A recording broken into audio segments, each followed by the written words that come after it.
अगस्त को मम्मी का डेथ हो गया। तो उसके बाद उनके इलाज के लिए हमने अपने खुद के बड़े पापा से थोड़े कर्ज़ा उठाया था। तो जैसे मम्मी का डेथ हुआ और उनका जो भी क्रिमेशन करना था हमने कर दिया। उसके बाद सब होने के बाद पूरा दुखी होकर मैं घर जा रहा हूँ तो मेरे घर में हमारे लिविंग रूम में मेरे बड़े पापा और उनका परिवार बैठा है और वो कह रहे हैं कि तुम्हारे मम्मी के भरोसे हमने तुम्हें वो पैसे दिया था, आप वो पैसे लौटा दो, हम ये घर खाली करके बाहर चले जाएंगे। और उन्होंने थोड़ा समय भी दिया। तो मैंने अपने दोस्त पे पूरा भरोसा करके मैं बेंगलोर चला गया। उसको मैंने कॉल किया था कि मैं अर्जेंटली मुझे एक जॉब की तलाश है। उसने बोला कि मैं तुम्हें दिला दूंगा, तुम किसी बात की चिंता मत करो, मेरे पे भरोसा करो, आ जाओ। सुबह 4 बजे मैं बेंगलोर कैंटोनमेंट स्टेशन में उतर गया और उसको फ़ोन किया। उसने बोला मैं early morning 5 o'clock sharp I will be there, मतलब मैं तुम्हें पिकअप करने आ जाऊँगा। शाम 5 बज गए, मैं उसको फ़ोन करता रहा। उसका फ़ोन उसने 10 बजे मतलब 3-4 बजे के बाद उठाना बंद कर दिया। तो बाद में मैंने दूसरे नंबर से कॉल किया, उसने स्विच ऑफ कर दिया। उस समय पे मैं बैठा रहा वहाँ पे, ये सोच रहा था कि क्या करूँ अब लाइफ में आगे क्या होगा।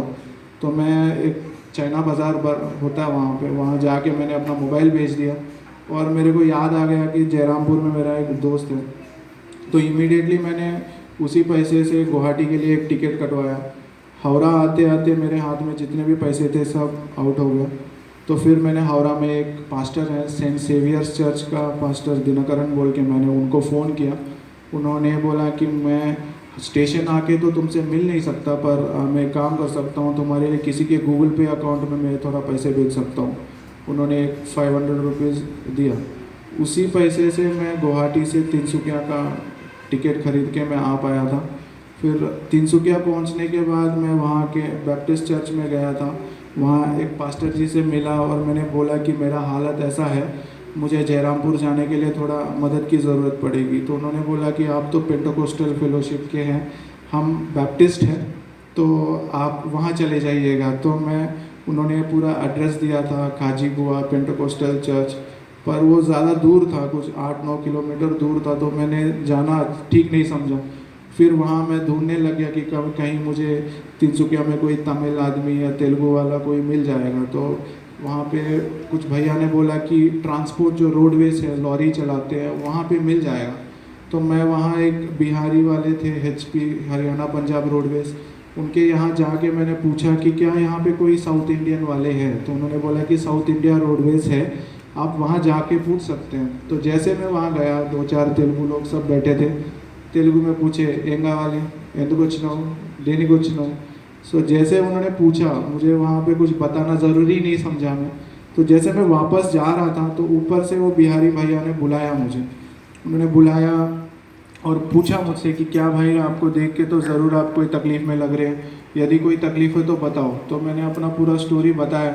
उन्होंने बोला कि हमारे लॉरियाँ होती है जो जयरामपुर जाता है, यदि कोई लॉरी जाता है तो हम आपको बिठा के भेज देंगे। अगर तुम बस में जाओगे तो तुम्हें 400-500 का वहाँ पे परमिशन बनवाना पड़ेगा, यदि हमारे गाड़ी में आप जाते हैं तो आप फ्री में जा सकते हैं।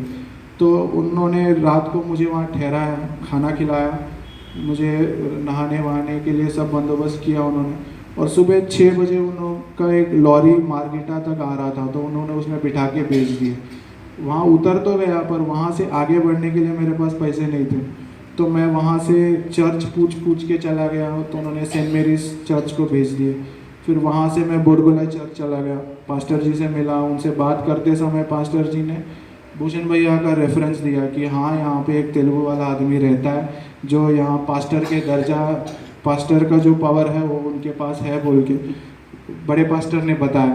तो मैंने पूछा कि वहाँ जाके मैं चर्च को कैसे ढूंढूंगा। तो उन्होंने बोला जो पुलिस स्टेशन के सामने ही चर्च होगा, पुलिस स्टेशन के बाजू में एक लेन जाएगा, वहाँ पे पहले मंजिल में वो रहते हैं। तो जैसे मैं यहाँ पे आया तो मुझे उन्होंने रिसीव किया, मैंने अपने सारी परेशानी उनको बताया। फिर उन्होंने बोला कि आप थोड़ी देर वेट कर लो, हमारा पास्टर बाहर गए हुए वो आ जाएंगे। तो जैसे मैंने उनसे सब कुछ शेयर किया।